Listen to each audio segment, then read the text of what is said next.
The second foundation block of the music in your painting is its color harmony.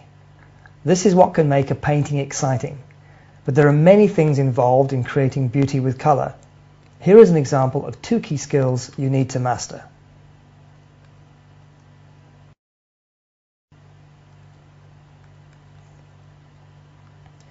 Color is what excites me about painting, and color harmony is what makes a painting beautiful. You need to select a scene that has an interesting color harmony that you can focus on. Too many colors in a painting is like having lots of people talk to you at once. Everyone shouts and no one is heard. You need to be selective about what colors you have. In this painting, it is the muted colors that make the color appear beautiful. Notice that most of the painting consists of different shades of blue and green grays. Color harmony derives partly from the relationships of hues to each other in a painting. Color harmonies are commonly described using a color wheel. These wheels show the relationship of the hues. There are 3 main types of color harmonies you need to know about. The first is balanced harmonies. They use colors evenly spaced around the color wheel.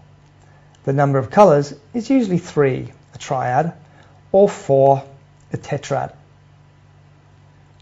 Complementary harmonies use colors opposite each other on the color wheel, such as red and green.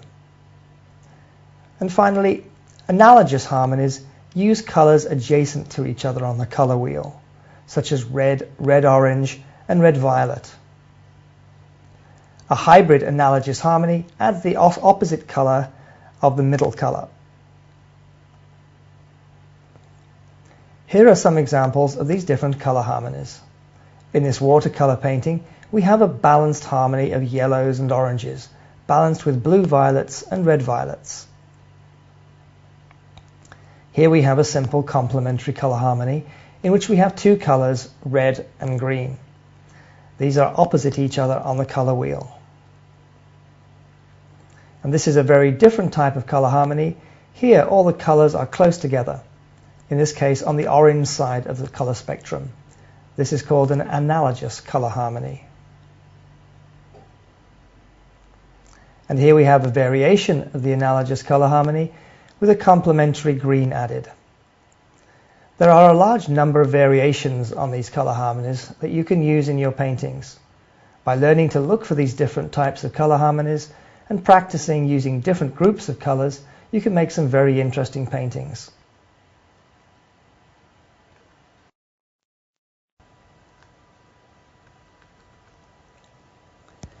Here is one of the most important lessons you will ever learn with regard to color and color harmony. In fact, this is the secret of most of the great colorists.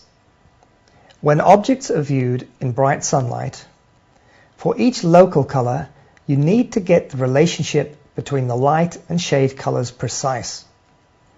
When you have developed this skill, your work will take on a whole new aspect of color harmony, significantly improving the music in your work. The secret to learning how to do this lies in the study of simple colored blocks placed in sunlight. By studying what happens to the color of these blocks when light falls on them, you learn how to see these color relationships and to match them more accurately. These studies are called block studies.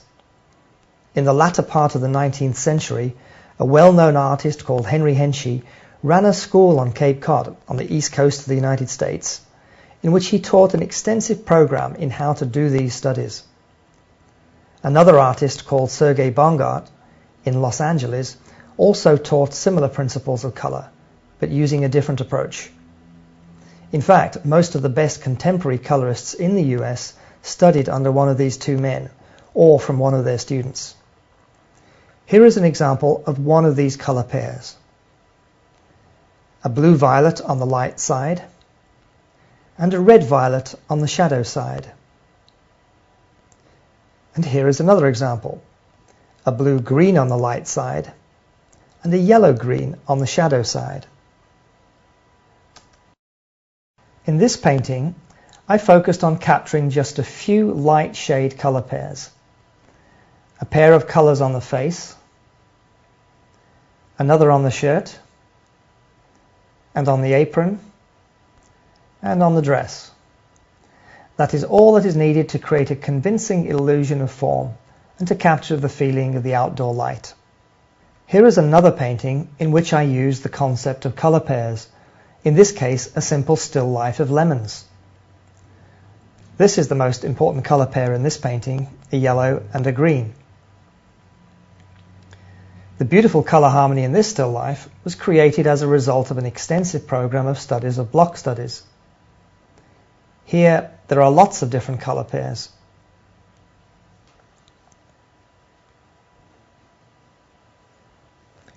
The same principle applies to landscapes just as much as it does to still lifes, and by studying color pairs your landscapes will achieve even more beautiful color harmonies. Here you can see the color pair in the mountains. In this sketch I did in Yunnan, China, as well as the color pair in the mountains, you can also see another color pair in the shadows cast on the ground.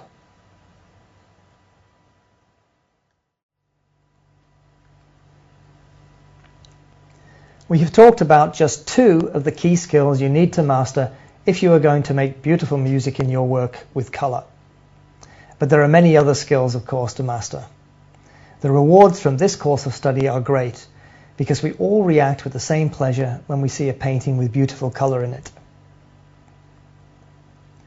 In the next lecture, we will take a look at the 3rd building block of music.